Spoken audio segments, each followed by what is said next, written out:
भारतीय संस्कृति पर है।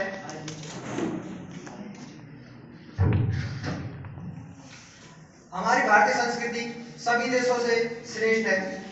हमारे इस देश में अनेक प्रकार के लोग रहते हैं, अनेक धर्मों से लोग इसमें निवास करते हैं, लेकिन कहीं ना कहीं आज हमारी संस्कृति पर पाश्चात्य संस्कृति अपना प्रभाव डालती जा रही है, या ये कहें कि हम अपनी संस्कृति को भूलकर पाश्चात्य संस्कृति की ओर जा रहे हैं। तो इसी के ऊपर मैं आपको कुछ व्यंग सुनाना चाहूंगा कि एक अंग्रेज हमसे टकरा क्या गया, संस्कृति और सभ्यता को लेकर विवाद उपजा गया। उसने कहा हमारा वेस्टर्न कल्चर अच्छा है इसलिए आप लोग अपना रहे हैं, धीरे धीरे पूर्णतः वेस्टर्नाइज होते जा रहे हैं। हमने कहा ऐसा कुछ नहीं है, हम अपनी संस्कृति और सभ्यता इसलिए खो रहे हैं क्योंकि हम परिश्रम छोड़ सुविधा भोगी हो रहे हैं। और अगर नहीं है तुझे विश्वास तो आ, मैं तेरा टी शर्ट जींस 2 मिनट में पहनकर दिखाता हूँ, तू मेरे देश की धोती 2 घंटे में पहनकर। ये हमारी संस्कृति पर पाश्चात्य संस्कृति का प्रभाव पड़ता जा रहा है, जो कहीं ना कहीं हमारी संस्कृति को खत्म करता जा रहा है।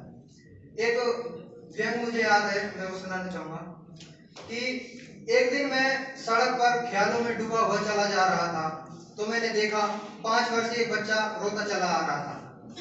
मैंने उसे अपने पास बुलाया, बड़ी मुश्किल से चुप कराया, रोने का कारण पूछा तो उसने बतलाया, मैं अपनी माँ से बिछड़ गया हूँ और रास्ता भटक गया हूँ।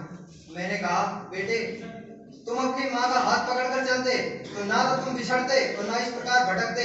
वो बोला मेरी माँ के दोनों हाथों में शॉपिंग का सामान था। उसकी इस बात को सुनकर मैं बड़ा परेशान था।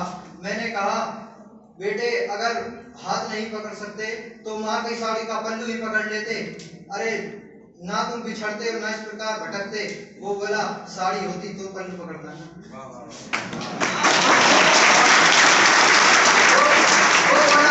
साड़ी होती तो पल्लू पकड़ता ना, मेरी माँ तो स्कर्ट पहने थी।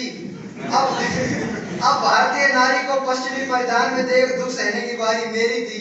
मैंने बड़े उदास मन से कहा बेटे स्कर्ट को ही पकड़ लेता, अरे ना तू परेशान होता ना मैं परेशान होता।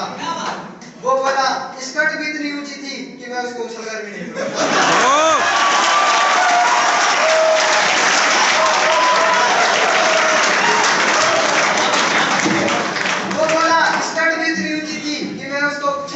पकड़ सकता था। तो मैं समझ गया कि फैशन की मारी कोई युवती होगी जिससे अपना बच्चा भी नहीं समझ सकता था, जिसे सिर्फ अपने हुस्न, फैशन और जवानी से प्यार था।